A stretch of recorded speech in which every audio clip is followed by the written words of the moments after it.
I never thought I'd fall in love with the man I was supposed to destroy. My name is Isabella Martinez, and I'm an investigative journalist. Not the glamorous kind you see in movies, but the type who spends weeks digging through financial records, chasing paper trails, and asking uncomfortable questions that powerful people don't want answered. I've built my career on exposing the truth, no matter how ugly it gets. That's how I first heard about Alexander Sterling. Sterling Industries was everywhere. Tech, real estate, pharmaceuticals, you name it.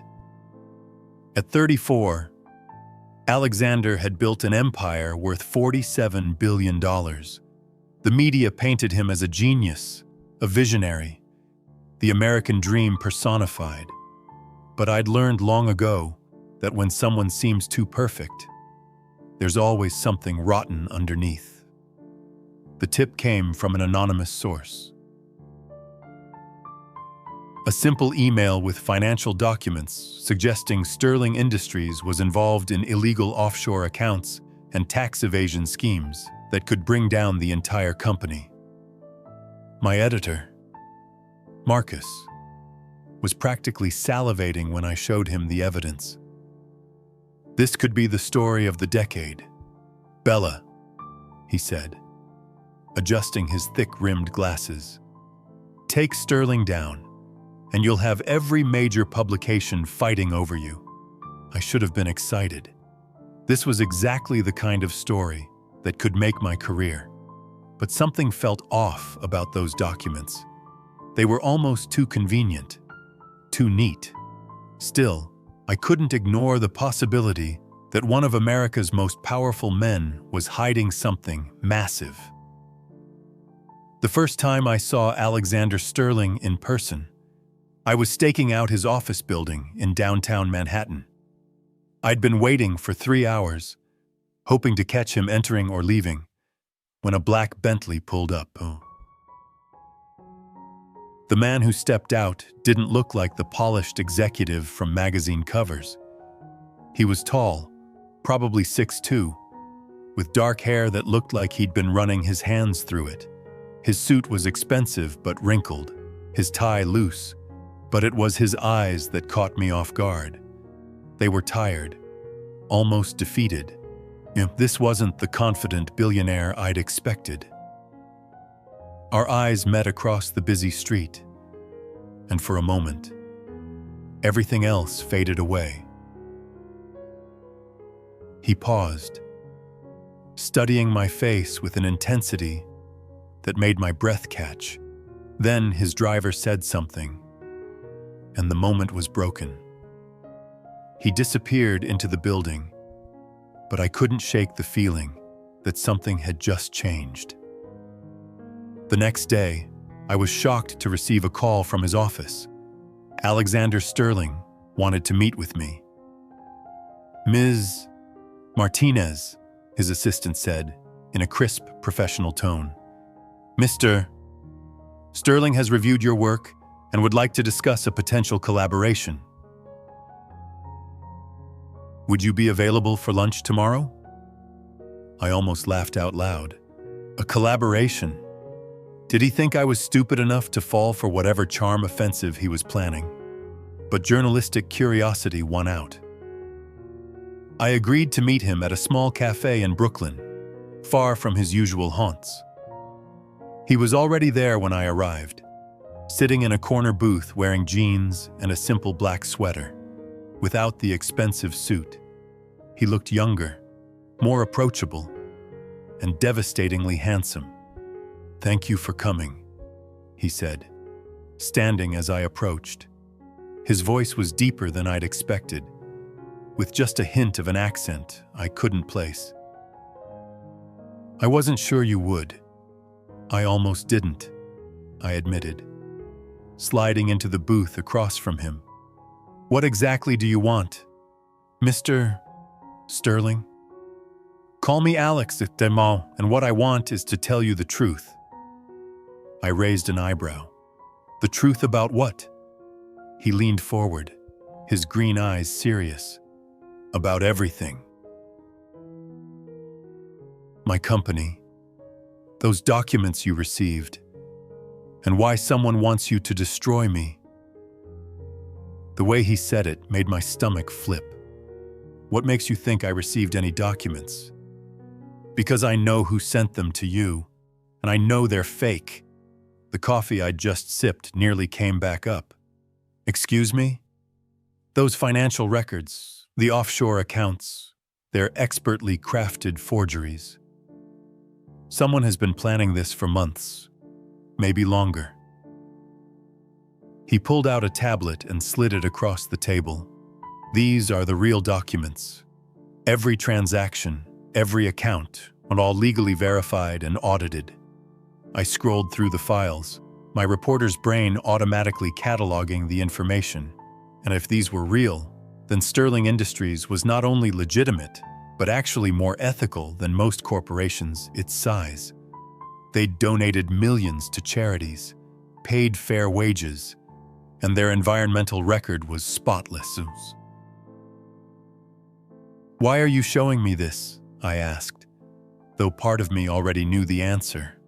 Because I need your help to find out who's trying to frame me. And because... He paused, running a hand through his hair. Because I've been following your work for months. You're brilliant, Isabella. Gold. Your investigation into the Hartwell Corporation was what inspired me to completely overhaul Sterling Industries' ethics policies. Heat rose in my cheeks. You read my work? Every article. You have this way of finding the truth that cuts through all the corporate bullshit. I've actually been hoping for a chance to meet you. The sincerity in his voice caught me completely off guard. This wasn't the calculating businessman I'd expected. This was someone who seemed genuinely passionate about doing the right thing. So what are you proposing?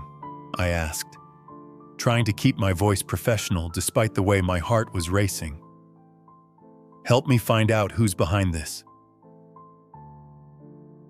In exchange, I'll give you complete access to Sterling Industries. Every department, every file, every meeting. If there's corruption anywhere in my company, you'll be the first to know. It was a reporter's dream offer, complete access to a major corporation, with the CEO's blessing to expose any wrongdoing. But there was something else in his offer. Something in the way he was looking at me that made it feel like much more than a business proposition.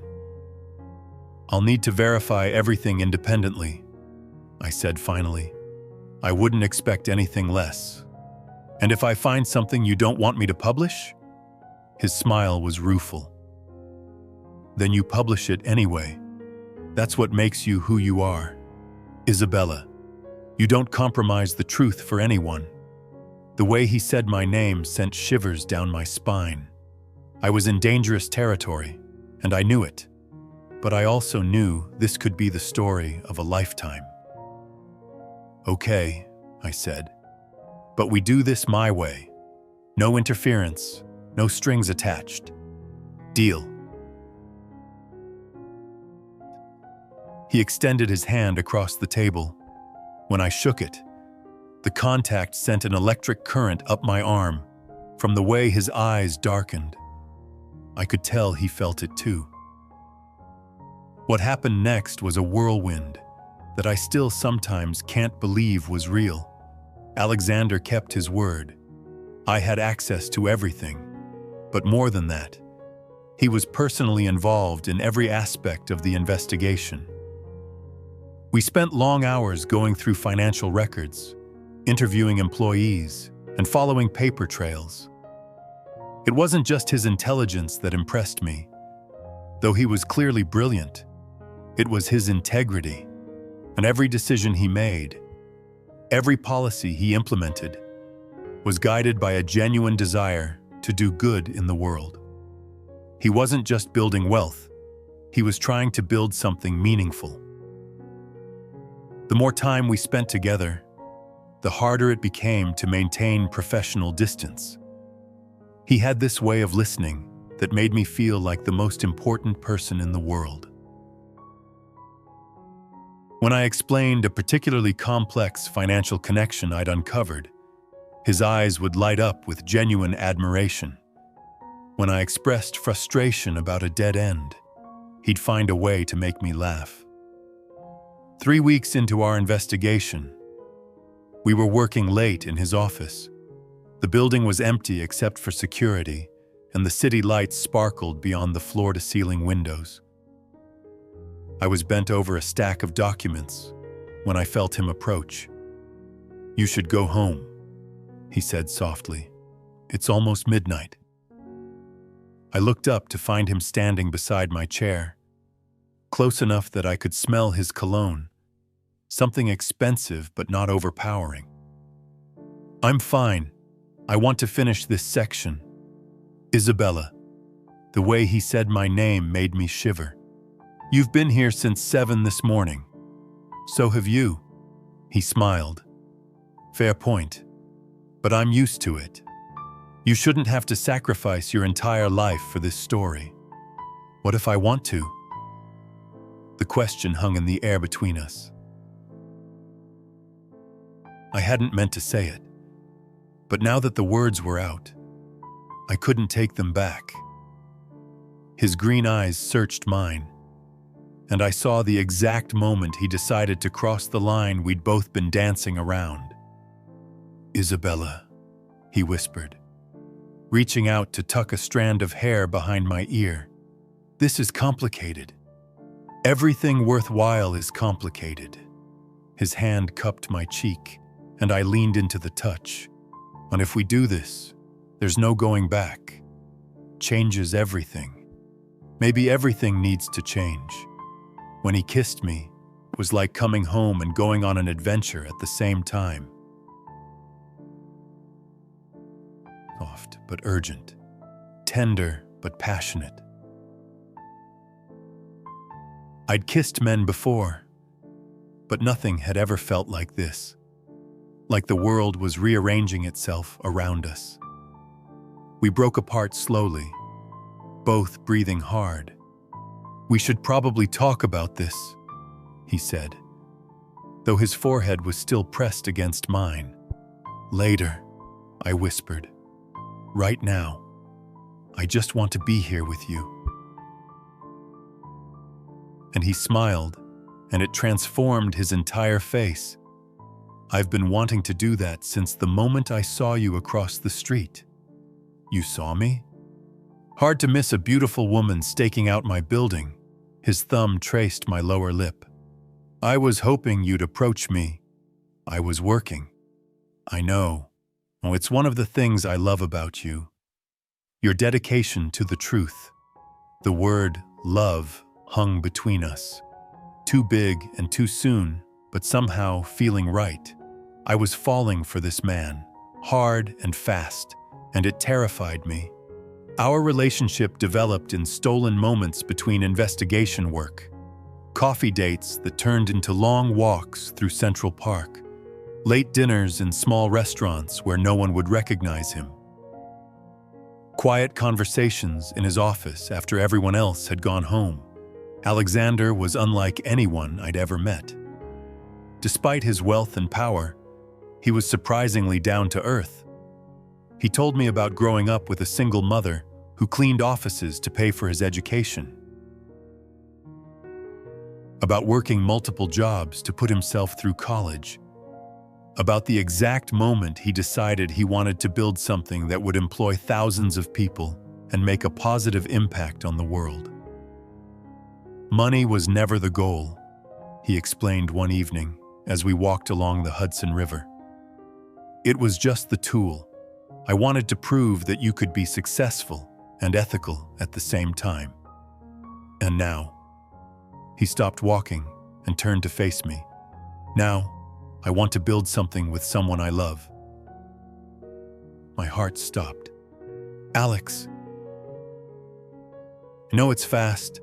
I know this complicates everything, but I'm falling in love with you. Isabella, not just the brilliant journalist, but the woman who drinks her coffee black because she's too impatient to add cream. The woman who gets so focused on a story that she forgets to eat. The woman who stands up for what's right even when it's difficult. Tears pricked my eyes. I'm falling in love with you too. That terrifies me. Why? Because I've never felt anything like this before. Because I don't know how to separate the woman from the journalist. Because falling in love with you changes everything about this story. He took my hands in his. Then maybe we need to find a new story, and one where we both get a happy ending. For a moment, standing there in the soft glow of the streetlights, with the city humming around us, I believed it was possible. I believed we could have it all. Love and truth, passion and integrity. I should have known it was too good to last. The first sign of trouble came a month later. I was at my apartment, reviewing notes for an article about Sterling Industries' charitable foundation, when my phone rang. The number was blocked. Isabella Martinez, I answered. Stay away from Alexander Sterling. The voice was female, cold, and unfamiliar. Excuse me? You think you know him, but you don't. He's not the man you believe he is. Who is this? Someone who cares about the truth. Check your email. The line went dead. My hands were shaking as I opened my laptop. Sure enough, there was a new message from an anonymous account with the subject line, "The real Alexander Sterling." The email contained dozens of photos.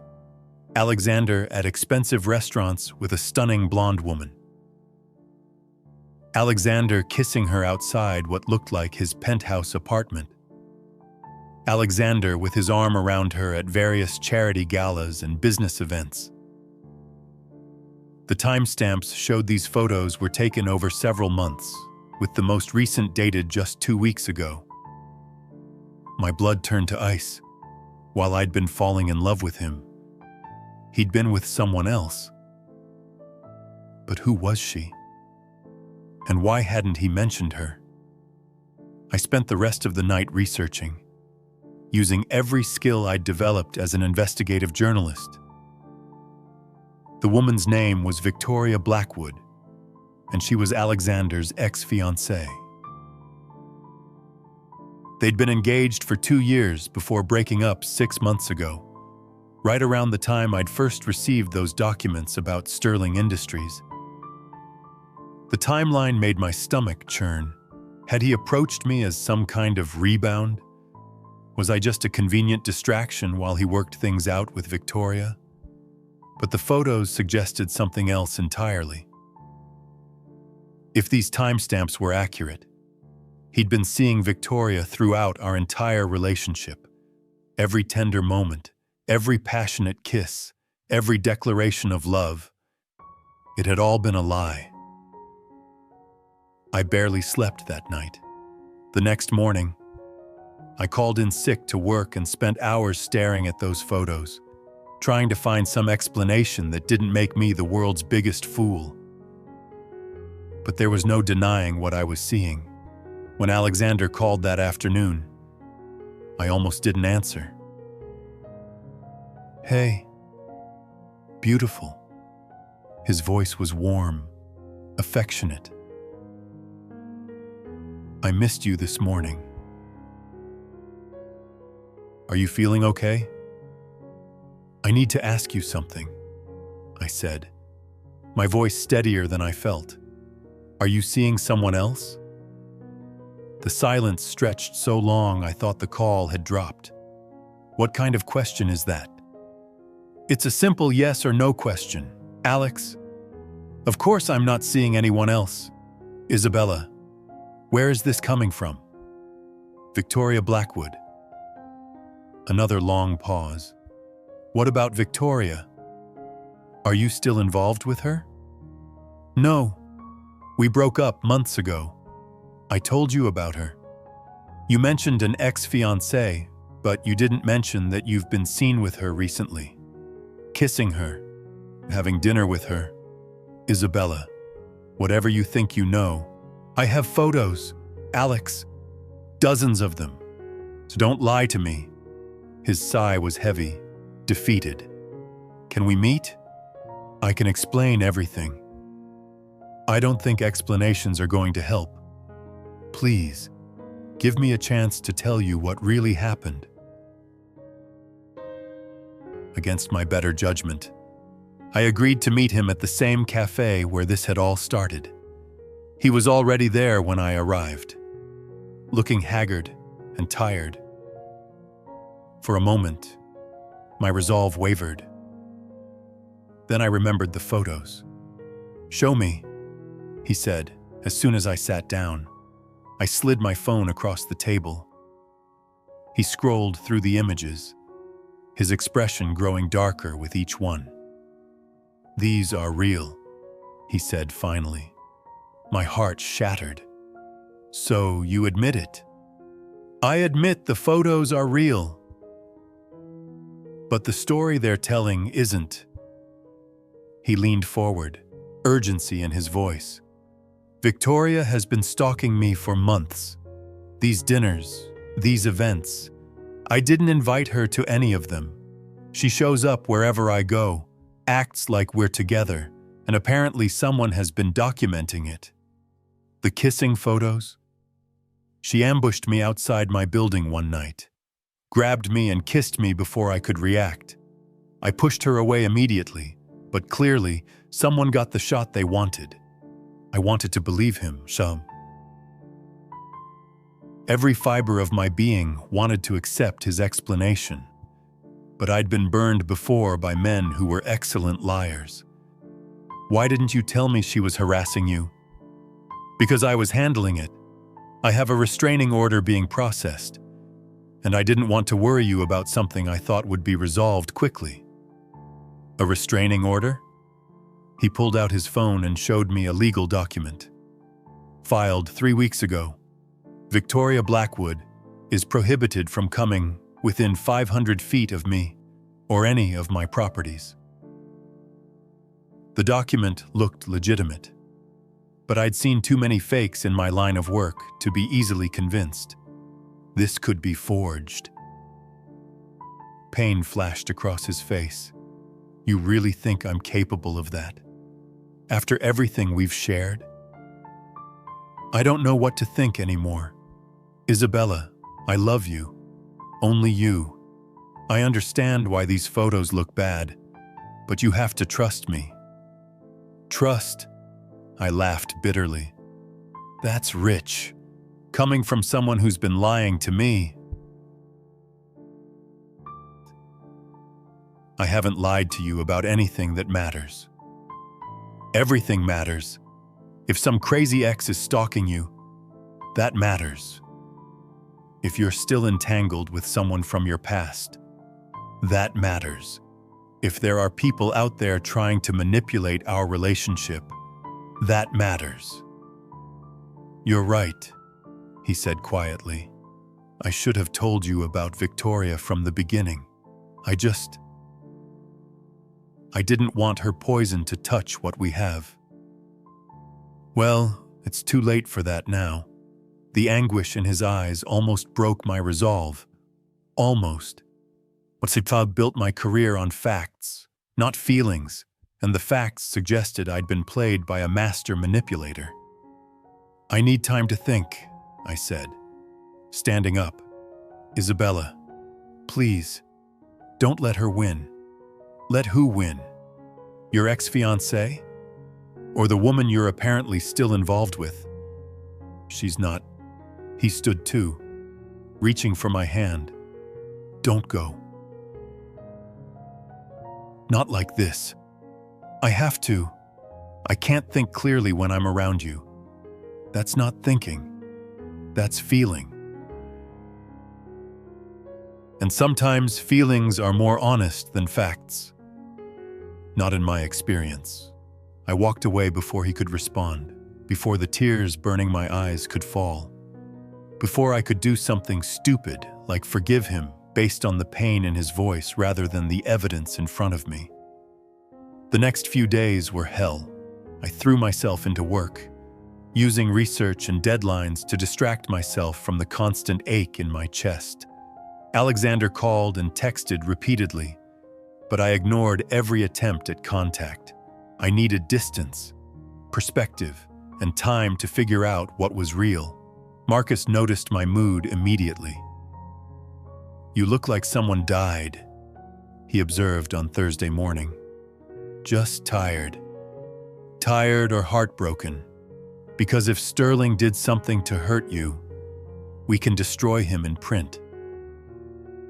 The protective edge in my editor's voice was touching, but it also made me realize how far I'd fallen from my original mission. I'd started investigating Alexander to expose potential corruption. Instead, I'd fallen in love with him, and now couldn't tell if my feelings were clouding my judgment or clarifying it. "It's complicated," I said. "With billionaires, it always is. Want my advice?" "Not really, but you're going to give it anyway." "Damn right I am." He sat on the corner of my desk. "Rich. Powerful men don't get that way by being nice. They get that way by being smart, ruthless, and willing to do whatever it takes to win. And if you think Alexander Sterling is different, you're either naive or in love. Maybe both." His words stung because they echoed my own fears.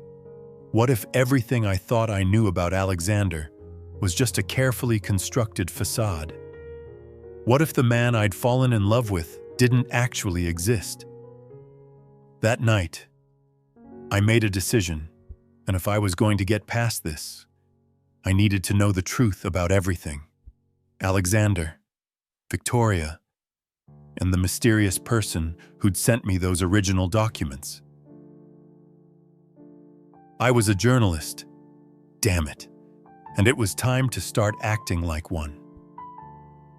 I started with Victoria Blackwood. She was 31, an art dealer from old money, and by all accounts, she and Alexander had been the golden couple of New York society. Their engagement had been announced in the Times. Their breakup covered extensively in the gossip columns.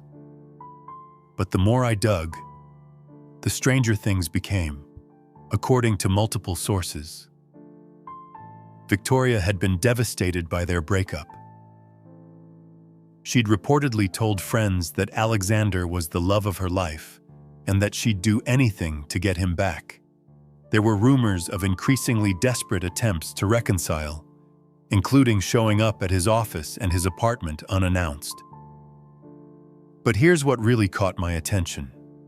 Victoria had hired a private investigator just 2 months after their breakup. The same private investigator who, according to my own digging, had been looking into my background around the time I received those first documents about Sterling Industries. The pieces were starting to come together, but I needed more proof. That's when I decided to do something risky. I reached out to Victoria directly. "Ms. Blackwood, this is Isabella Martinez from Metropolitan Weekly. I'm working on a story about Alexander Sterling and was hoping you might be willing to share your perspective." Her response came within minutes. "I'd be delighted to meet with you. There's so much about Alexander that the public doesn't know." We arranged to meet at an upscale restaurant in the Upper East Side. Victoria's territory. She was even more beautiful in person than in the photos. Tall, elegant, with the kind of polish that comes from a lifetime of privilege. But there was something brittle about her smile, something desperate in her perfectly made-up eyes. "I'm so glad you reached out," she said as we settled into our table.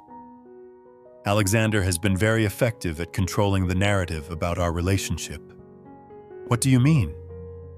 The poor little boy who made good, the ethical businessman, the eligible bachelor. Her laugh was sharp. It's all carefully crafted image management. And the real Alexander Sterling is calculating, manipulative, someone who will say anything to get what he wants. She leaned forward conspiratorially, including making naive young journalists fall in love with him. Ice formed in my stomach. What do you know about that? Honey, I know everything. I know he approached you under the guise of clearing his name. I know he gave you access to his company to gain your trust. I know he seduced you to ensure your loyalty. How do you know any of this? Victoria's smile was predatory. Because it's exactly what he did to me 5 years ago. I was a journalist then too, working for Art and Auction magazine. I was investigating some questionable acquisitions his company had made. He used the same playbook, complete access, passionate romance, declarations of love. My blood turned cold. That's impossible. Is it? Tell me. Did he take you to Catalina in Brooklyn for your first real date? Did he tell you about his mother cleaning offices? Did he say that money was never the goal, just the tool? Each word was like a physical blow. Those were our private moments, our intimate conversations. How could she know any of this unless... Those are the greatest hits, Victoria continued. His standard seduction routine. He probably told you that you were different, that you challenged him, that you made him want to be a better man. I couldn't speak. Everything she was saying was true, word for word. The restraining order is fake, by the way. I had my lawyer check. No such document has been filed in any New York court. She pulled out her phone and showed me an official letter from the courthouse. Alexander Sterling has never filed any legal action against me. The world tilted around me, and if the restraining order was fake, what else had he lied about? But the photos, I managed to say. He said you were stalking him. Oh, darling, those weren't candid shots. Alexander and I arranged to meet several times over the past month. He's been trying to convince me to help him with something he calls the journalist problem. Meaning you. What do you mean? Victoria's expression turned almost pitying. He needed you discredited. Your investigation was getting too close to some things he'd rather keep hidden. So he seduced you, gained your trust, and then planned to have you caught in a compromising position that would destroy your credibility. That's insane. Is it? Think about it logically. You were investigating him for financial crimes. Instead of fighting the allegations, he convinced you they were fake and turned you into his ally. Now your name is associated with his romantically.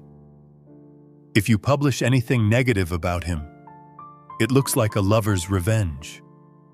If you publish anything positive, it looks like you've been bought. The horrifying logic of it hit me like a physical blow. From a strategic standpoint, it was brilliant. Alexander had neutralized the threat I posed and gained a powerful ally in the media, all while making me think it was my idea. But those original documents, I said weakly, the ones that brought us together, they were fake. Were they? Victoria pulled out a thick folder. These are the real financial records for Sterling Industries. Not the sanitized versions he showed you, but the actual books. Take a look. With trembling hands, I opened the folder. The documents inside were damning, evidence of the exact offshore accounts and tax evasion schemes I'd originally been investigating. The papers looked authentic, with watermarks and official seals that would be difficult to forge. How did you get these? I have friends in interesting places. Friends who believe the truth should come out, regardless of how charming the liar might be. My mind was reeling. Everything I thought I knew was turning upside down. Either Alexander was exactly the criminal I'd originally suspected, or Victoria was an exceptionally skilled manipulator playing an even deeper game. "Why are you showing me this?" I asked. "Because I care about the truth, and because no woman should be used the way Alexander used both of us." She reached across the table and touched my hand. "I know how you're feeling. The shame, the anger, the sense that you've been made a fool of. I felt the same way when I finally saw through his lies. If all of this is true, why haven't you exposed him yourself?" "I tried, But who's going to believe the bitter ex-fiancée? I needed someone with credibility, someone the public would trust, someone like you." The restaurant seemed to be spinning around me. "Asu." I excused myself and rushed to the bathroom, where I splashed cold water on my face and tried to think clearly. What if Victoria was telling the truth? What if everything Alexander had shown me, everything we'd shared, was an elaborate con designed to neutralize me as a threat? The evidence seemed to support her story. She knew details about our relationship that only Alexander could have told her, and she had documents that appeared to prove his guilt. But something nagged at me. Victoria's story was almost too perfect, too convenient. And despite everything she'd revealed, I couldn't shake the memory of the way Alexander had looked at me, the tenderness in his voice when he said he loved me. Either he was the greatest actor in the world, or there was something Victoria wasn't telling me. I returned to the table with a decision. I'll need to verify everything independently before I publish anything. Of course, I wouldn't expect anything less from someone of your caliber. Victoria smiled, but there was something cold in her eyes. Just remember, Alexander Sterling is very good at making people believe what he wants them to believe. Don't let him fool you twice. As I left the restaurant, my phone buzzed with a text from Alexander. "Please, Isabella, let me explain. Nothing is what it seems." For the first time in days, I responded, "You're right. Nothing is what it seems, including you." His reply came immediately. "Meet me tonight. One last conversation. If you still don't believe me after that, I'll leave you alone." I stared at the message for a long time before responding, "Fine. But this time, I want the whole truth, no matter how ugly it is. You'll have it. I promise." I spent the rest of the day trying to decide what to believe. Victoria's evidence was compelling, but something about her story felt off. She'd been too prepared, too eager to share information that would destroy Alexander. And why now? Why reach out to me just when my relationship with him was at its most vulnerable? By evening, I'd made up my mind. I would meet with Alexander one last time, but I wouldn't go in blind. I'd done my homework. I had questions that demanded answers, and I wouldn't let myself be swayed by emotion again. We met at his penthouse, neutral territory, that somehow felt more honest than the cafe where we'd conducted so much of our relationship. Alexander answered the door himself, looking like he hadn't slept in days, and his usually perfect hair was disheveled and his expensive shirt wrinkled, his eyes red-rimmed with exhaustion. "Thank you for coming," he said quietly. "Don't thank me yet. I'm here for answers, not reconciliation." He nodded and led me to his living rooms. The space was immaculate, except for a coffee table covered with legal documents, photographs, and what looked like surveillance equipment. "Before you say anything," I said, "I need you to know that I met with Victoria today." His face went pale. "What did she tell you?" "Everything. About your pattern of seducing journalists, about the fake restraining order, about the real financial documents that prove you're guilty of everything I originally suspected." Alexander closed his eyes and took a shaky breath. "She's good. I'll give her that. So you admit it? It's all true?" "Some of it is true. The restraining order was a lie. I apologize for that. But the rest..." He gestured to the papers on the coffee table. "Victoria Blackwood is not what she seems. Isabella, and I've been trying to prove it for months." "What do you mean?" "Sit down, please. This is going to take a while, against my better judgment." I sat on the couch across from him. He picked up a thick folder from the coffee table. 3 years ago, Sterling Industries was approached by an investment firm called Blackwood Capital. They wanted to partner with us on a series of overseas ventures. The potential profits were enormous, so I agreed to meet with them. He handed me a photograph. It showed him shaking hands with an older man I didn't recognize, but standing beside the man was Victoria. Victoria was the firm's lead negotiator. She was brilliant, charming, and seemed to share my vision for ethical business practices. We worked together for months developing these projects. "And you fell in love with her, sure?" "I thought I did. She was everything I thought I wanted in a partner.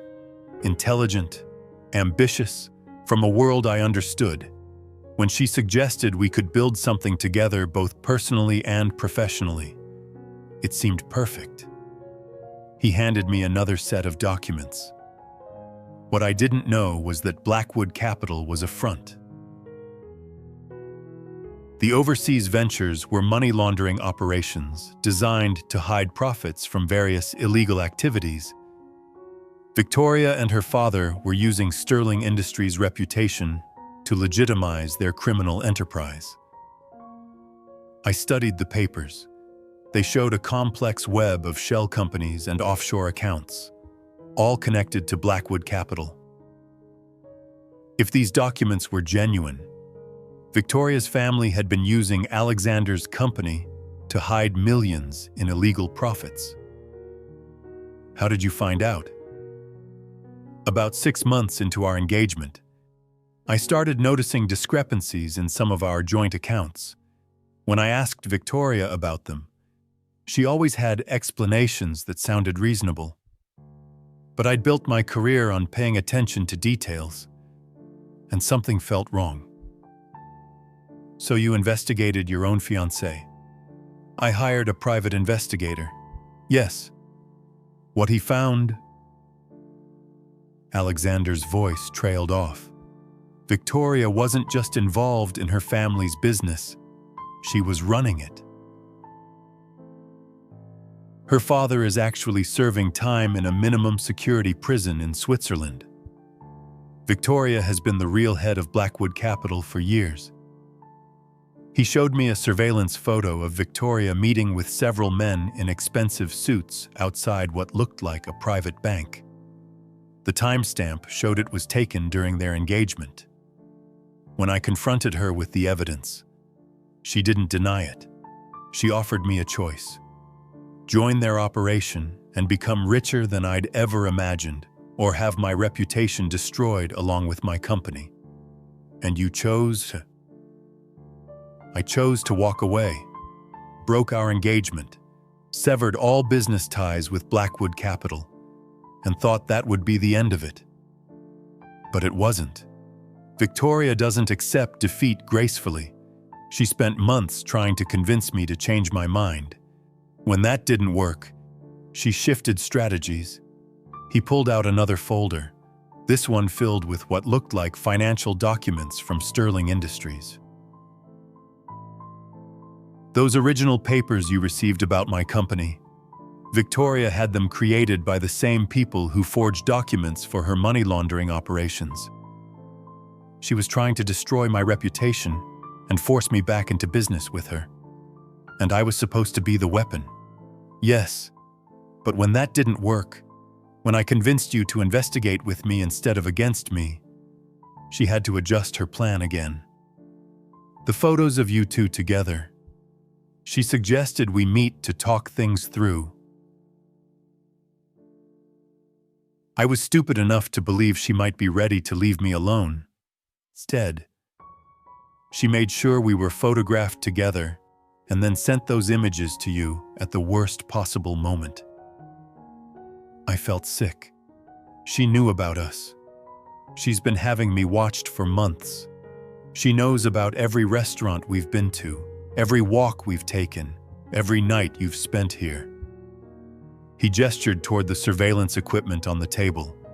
I finally hired counter-surveillance specialists last week. They found bugs in my office, my car, and my home. The room felt like it was spinning. So everything she told me today was designed to destroy your trust in me and convince you to publish a story that would bring down Sterling Industries. With my company in ruins, I'd have no choice but to accept her offer. The real financial documents she showed me? More forgeries, probably created yesterday, specifically for your meeting. How do I know you're not lying? How do I know this isn't just another layer of manipulation? Alexander pulled out his phone and played a recording. Victoria's voice was clear and unmistakable. The journalist is becoming a problem. We need to eliminate her as a factor. I've prepared documents that should convince her Alexander is guilty. Once she publishes the story, his reputation will be destroyed and he'll have to come back to us. When was this recorded? Yesterday morning, about 2 hours before she contacted you for that meeting. I listened to the recording 3 more times, my anger building with each replay. Whether Alexander was telling the truth or not, Victoria had clearly been manipulating me. The question was whether I'd jumped from one liar's arms into another's. I need proof, I said finally. Real proof. Not recordings that could be faked, not documents that might be forged. I need something independently verifiable. Tomorrow morning, the FBI is raiding Blackwood Capital's offices in Manhattan. They've been investigating the family for money laundering for over a year. I've been cooperating with their investigation since I discovered what Victoria was doing. You're working with the FBI? Agent Sarah Chen has been my contact. You can call her tonight if you want verification. He handed me a business card. The raid is happening whether I'm there or not, but I'd like you to be there when Victoria is arrested. I want you to see the truth with your own eyes. I stared at the card, FBI seal and all. It looked genuine, but so had everything else in this surreal situation. Why didn't you tell me any of this before? Because I was trying to protect you.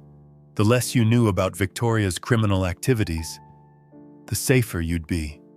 I never imagined she'd come after you directly. And if I hadn't gotten those photos? If she hadn't forced this confrontation? I would have told you everything once the FBI operation was complete. I know how important the truth is to you. Isabella, I would never have built our relationship on a foundation of lies. Looking into his eyes, I wanted desperately to believe him. Everything he'd shown me painted Victoria as a master manipulator who'd been playing a long game designed to destroy both our relationship and his company. But after being deceived so thoroughly, how could I trust my own judgment? I need time to process all of this, I said. Of course, but Isabella. And he reached for my hand, then stopped himself. Whatever happens between us personally, please be careful. Victoria is dangerous, and she's not going to give up easily. What do you mean? I mean she's spent too much time and money setting this up to walk away now.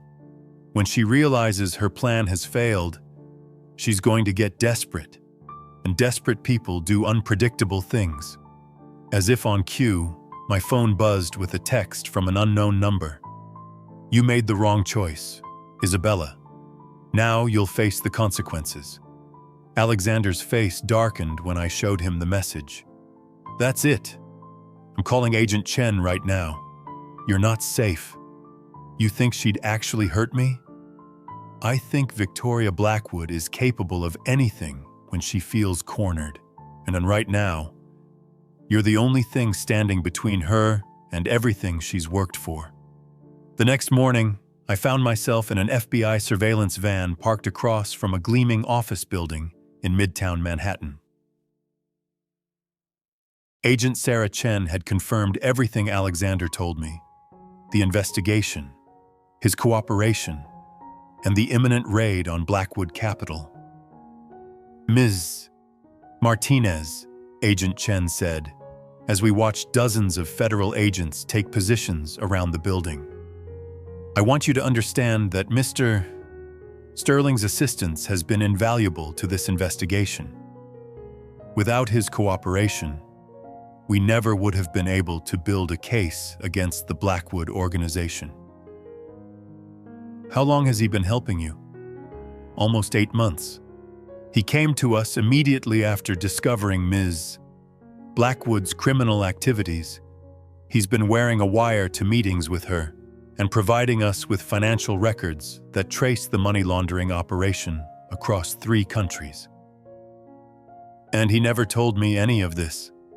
At our request, the fewer people who knew about the investigation, the safer everyone involved would be. Through the van's tinted windows, I watched as FBI agents swarmed the building. Within minutes, they emerged with Victoria in handcuffs. Her perfect composure finally cracked.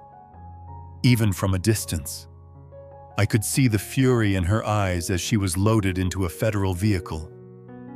It's over, Alexander said quietly. He'd been silent during the entire raid, watching with an expression I couldn't read. Is it? What happens now? Agent Chen answered, Ms.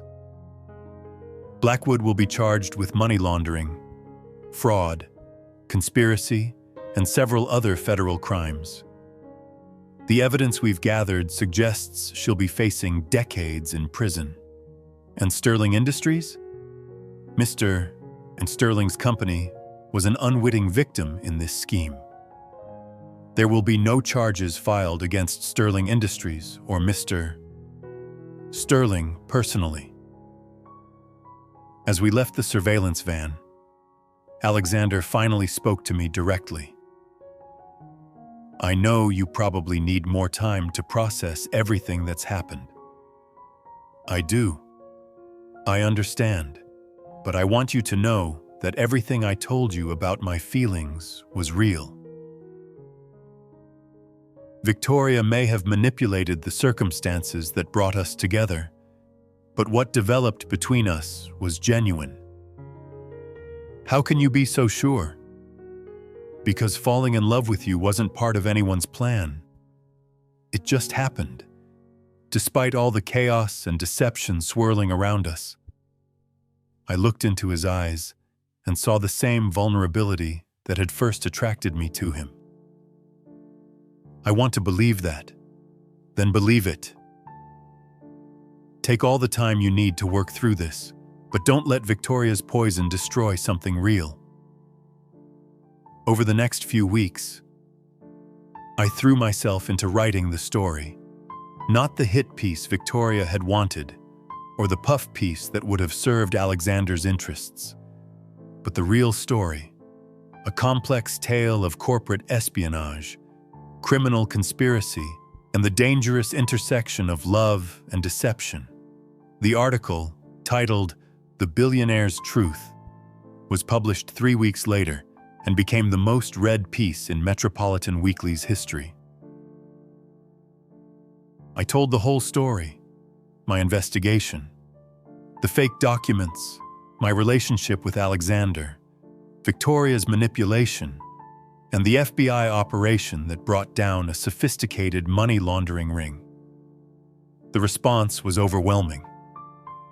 Other journalists praised my integrity in revealing my personal involvement and potential bias. Law enforcement officials commended my thorough reporting on a complex criminal case, and the public seemed fascinated by the human drama behind the corporate intrigue. But throughout the writing process and all the attention that followed, I couldn't stop thinking about Alexander. I'd maintained professional distance while working on the story. But now that it was published, I had to decide what came next. The answer came when I received a package at my apartment 3 days after the article was published. Inside was a single red rose and a handwritten note. "Isabella, I know you need to be sure about us independent of everything else that's happened. I also know that words are just words after all we've been through. So I'm not going to ask you to trust me or forgive me or even see me. I'm just going to wait. And if you decide that what we had was real and worth fighting for, you know where to find me. And if you decide it was too complicated by deception to survive, I'll understand. Either way, thank you for being exactly who you are. Someone who fights for the truth, no matter how difficult it makes her life. All my love. Alex." I kept that note for 3 days, reading it every few hours, trying to decide what I felt versus what I thought I should feel. The rational part of my brain said I should walk away.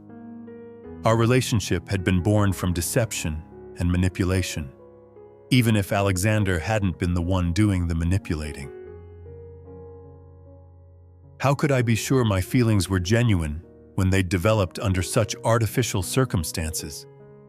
But the deeper I examined my feelings, the more convinced I became that what I felt for Alexander was real. Yes, Victoria had orchestrated our initial meeting through the fake documents, but she hadn't forced me to be attracted to his intelligence, his integrity, or his unexpected vulnerability. She hadn't made me fall in love with the way he listened to my theories, or supported my work, or made me feel like the most important person in the world. Victoria had created the circumstances, but we had created the relationship. On a Thursday evening, exactly 1 month after the FBI raid, I found myself standing outside Alexander's office building. I hadn't called ahead or made an appointment.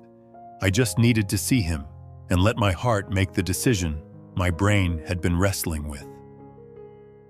The security guard recognized me and called upstairs.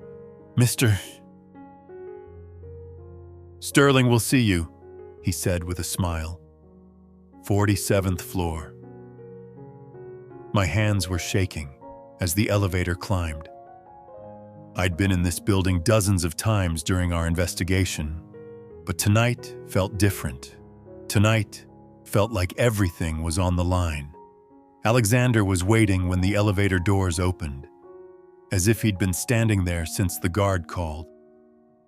He looked tired but hopeful, wearing jeans and a simple white shirt, that reminded me of our early days together.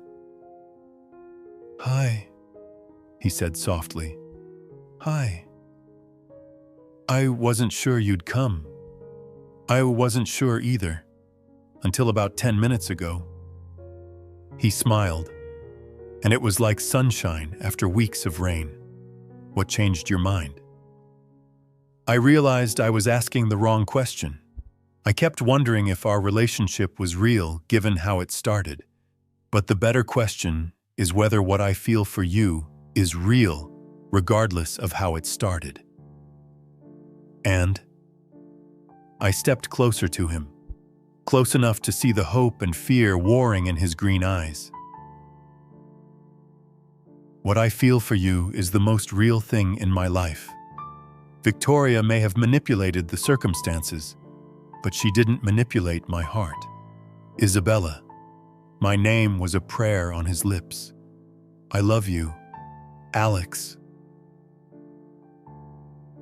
Not the billionaire CEO or the perfect gentleman or any of the roles you play for the public. I love the man who runs his hands through his hair when he's thinking.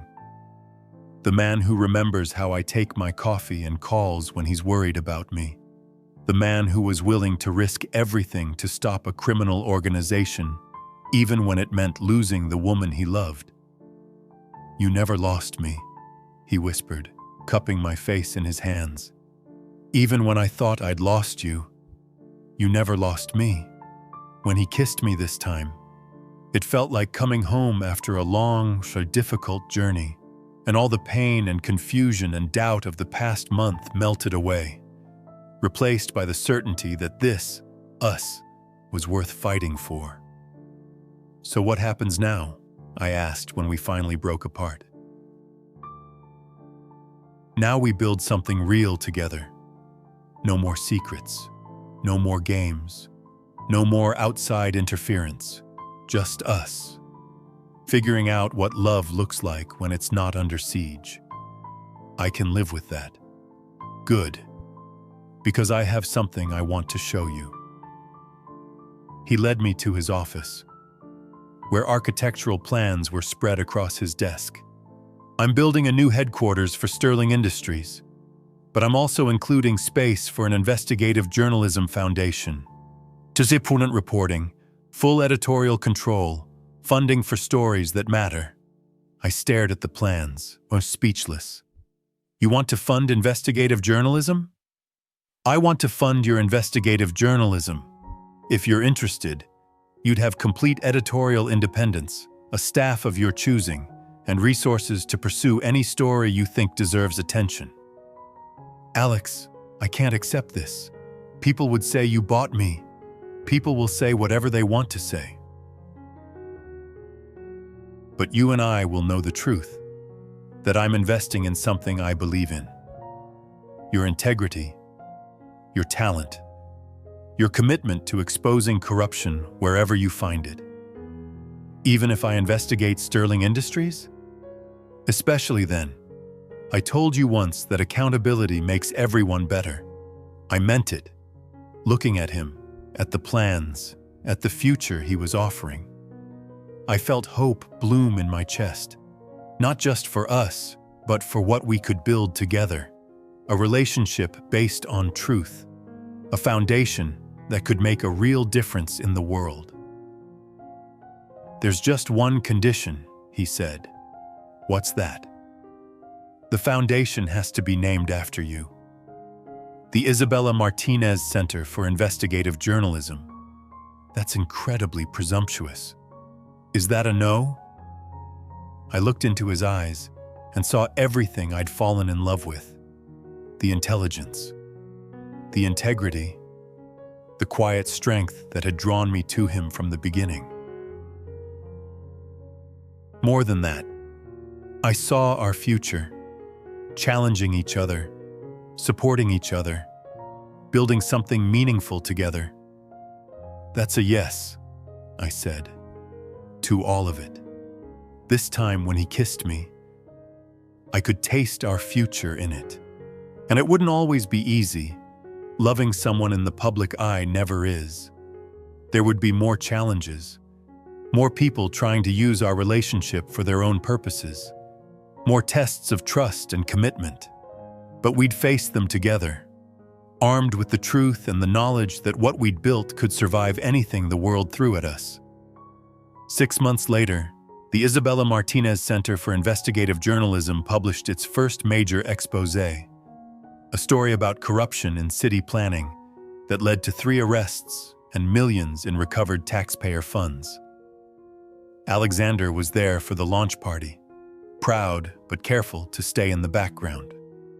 This was my moment, my achievement, and he wanted everyone to know it. "Any regrets?" he asked, as we watched my team celebrate their first major victory.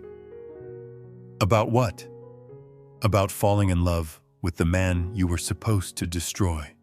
I smiled, thinking about everything that had brought us to this moment.